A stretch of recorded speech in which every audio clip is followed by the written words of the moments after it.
Hi! Welcome back sa akin channel. So sa video na ito, sasabihin ko sa inyo yung mga gusto ko kapag ako ay mag-hire o magre-recruit para sa team ko as a lead developer ng isang web development company. Number 1, marunong siya o meron siyang willingness na matuto.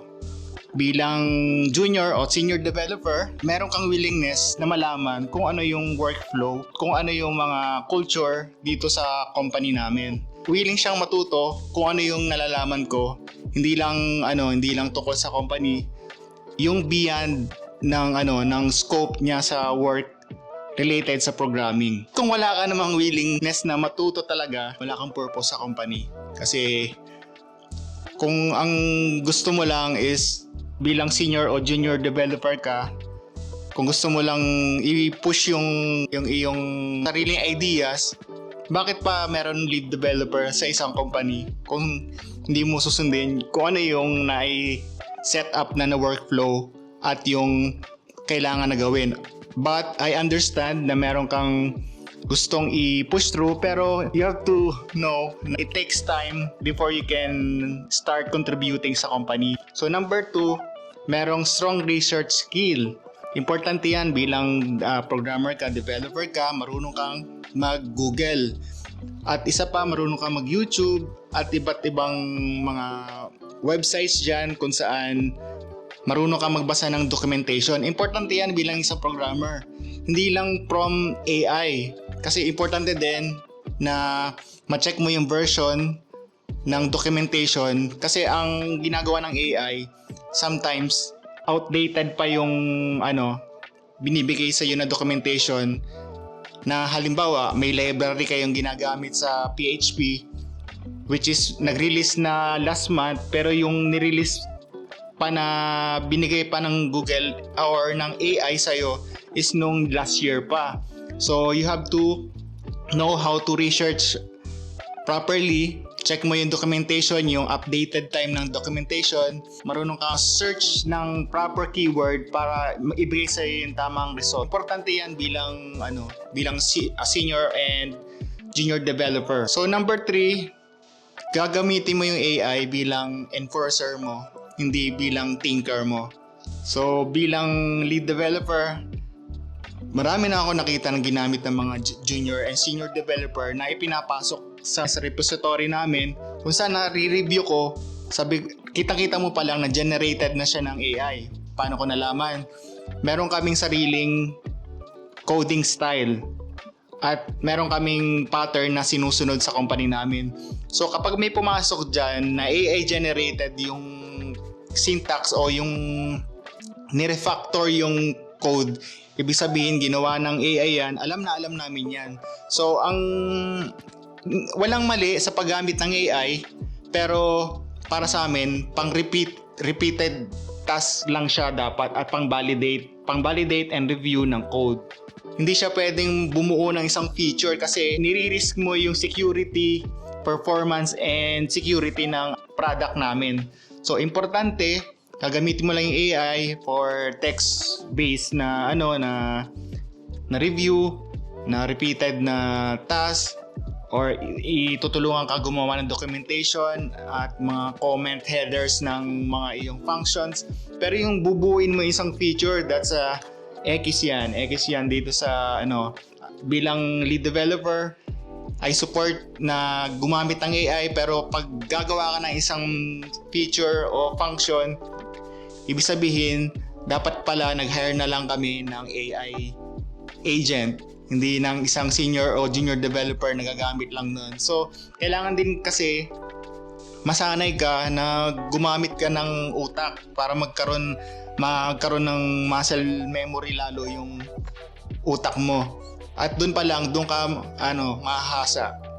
Unlike those days nung wala kaming AI, puro libro yung binabasa namin, pahirapan pa makakita ng documentation kung paano maintindihan. Pero ngayon sobrang spoon feeding na ngayon, pero ang problema sobrang spoon feeding ng AI sa mga developers these days, hindi na sila marunong mag-isip pa para hindi ma-risk yung scalability, yung security at saka performance ng product. Ika-4, is kailangan helpful ka sa mga ka-teammates mo. Hindi porket na alam mo ito, hindi mo i-share sa iba. Kasi yan ang problema sa college, na meron competition based at rewarding system kung saan mataas ang grade mo na hindi ka papatalo sa mga kasama mo sa school.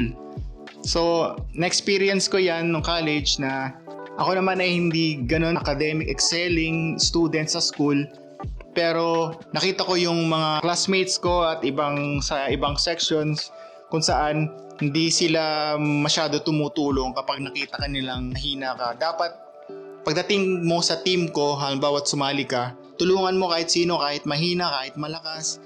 Open kami sa yung culture namin is talagang mga open-minded, mga broad-minded kami. So importante rin yung meron kayong magandang culture na sa company at meron kang magandang culture. At dito papasok yung honest ka sa sa iyong weaknesses. Importante na sabihin mo sa akin as a lead developer kung ano yung weaknesses mo at tuturuan kita. Importante kasi na magkaroon tayo ng tinatawag na one move, one direction. Gusto ko pag nag-move tayo dito sa isang project o isang feature is kasama kita.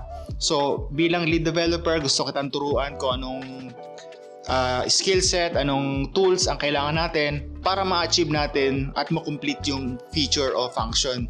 So bilang isang senior developer o junior developer, kailangan marunong ka rin magturo sa ka-team mo para tayo ay mag-succeed. Yun ang isa kong gusto maka-team. Marunong umunawa, marunong magbigay ng maayos na komento, suggestion, recommendation in a professional and respectful na manner. Malaking check sa akin yun. So yung number 6, kasi sa programming and web development setup, sige sabihin na natin sa school kasi papalakpakan ka, may grades, pag mataas ang grades mo, hahangaan ka, parang binibilog yung utak mo na laging may reward system na ganon.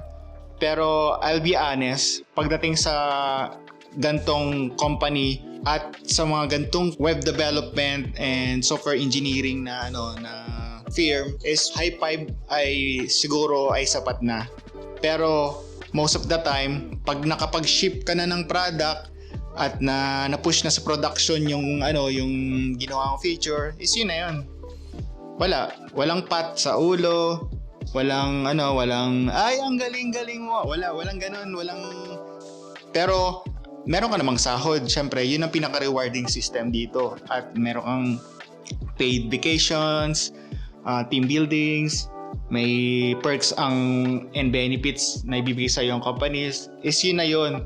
Pero kung first time mo o fresh graduate ka na magiging junior developer o senior developer ka, expect mo na yung natutunan mo na rewarding system sa school at yung gratitude and other things na magpapabilog ng utak mo is sometimes wala nan sa company. So meron pa nga, pag hindi katulad ng culture namin is respectful and maunawain nung na-establish namin sa company namin, meron dyan yung mga kupal na lead developers na mumurahin ka, may peer pressure, yung aura niya is talagang masisinda ka, which is parang mawawala yung soul mo bilang junior o senior developer. Imbis na mag-focus ka na i-gain mo yung skill sets mo sa the way na parang i-motivate ka ng lead developer, i-inspire ka na meron tayong ginagawang contribution sa society, may peer pressure dahil gusto mong i-please yung lead developer na ganun. Gusto mong i-please siya para hindi siya magalit. So, para sa akin, hindi ko gusto yung ganung type of leadership kung saan actually naka-experience na ako ng ganyan. Ang ginawa ko talagang yung ginawa ko talaga na para contribution ko sa company, winipe out ko at umalis na ako sa company dahil walang silbi yung leader doon. Pero nawaan ko may pressure din sa lead developers kasi kausap niya ang mga stakeholders, ganyan, etc. Pero pagdating sa akin, syempre hindi ko ipapasa yung frustration sa junior and senior developer, pero I actually honest kung ano yung situation na dapat nating gawin para hindi magalit ang stakeholders or clients natin. So isa yun sa kailangan nating magkaroon tayo ng sense of humor para masaya yung although boring talaga ang programming, ang magkaroon ng ganitong setup sa web development or software engineering, boring talaga. Hindi araw-araw masaya, hindi araw-araw laging may reward system ang company na ganyan. Kailangan may sense of humor tayo, merong brotherhood, friendship, may companionship, may every Friday may hangout tayo, hindi man inuman, coffee break. We ask about we ask how things are going, bawat isa sa atin. Kasi as a team, kailangan nating magkaroon ng ganong culture para makapagbigay tayo ng best result, kasi maganda yung culture natin at doon nag-i-stick at nag-grow lalo yung mga junior and senior developers. At yun lang guys, ito yung aking 6 na advice ko sa inyo kung paano mag-grow at kung paano pumili ng right culture sa tamang company. So, hindi lahat ng company is katulad ng culture na na-establish namin dito sa company namin. Pero, I pray for you na makahanap ka ng magaling na leader sa isang company. Kasi importante ang leadership at hindi nakaka-stress.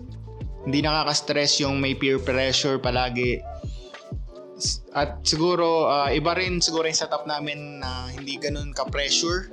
May pressure pero not that much na parang magsisisihan kami kapag may na nasusunog yung production. Yan. So yun guys, thank you for listening and watching my videos. Make sure na mag-subscribe kayo sa YouTube channel ko para ma-receive nyo yung latest videos ko. And sana may natutunan kayo and see you sa next video.